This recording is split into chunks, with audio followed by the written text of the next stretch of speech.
მართა შეტევა ცინცაძე მარტოა სამიანი არ ესროლა შესვლა გადაწყვიტა გამოუტანა აროშიძეს აროშიძემ გაუშვა სამკულიანი და ჩააგდო და გაათანა ანგარიში შეძინა თავისი გუნდის გულაბას 11-12 ასეთია ანგარიში ამ დროისათვის ერთი გულა სტუმართა უპირატესობა მაკკოლი სამიანზე პერიმეტრი და გაუშვა და ჩააგდო კარგია თამაში ეს ბეიუნო თავდასხმაში და გუნდი სტუმრებს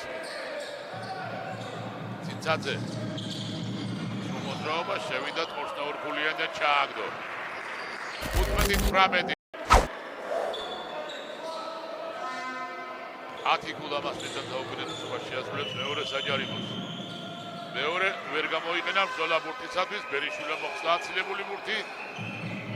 და სტუმართა ახალი შეტევა ბერიშვილს გაუტანა პერიმეტრზე ბერიშვილმა გაუშვა და ჩააგდო სამიანი ტურძილაძე ხსნის აცილებულ ბურთს და ცინცაძე იწყებს თავისი გუნდის მორიგ შეტევას ბერიშვილი ცინცაძე ეს ბურთი ჩაითვალა და პერსონალური შენიშვნა სტუმართა შეტევა ცინცაძე ტურძილაძე ორგულიანი ჩავარდა ბერიშვილი ცინცაძე და დრამრაიტი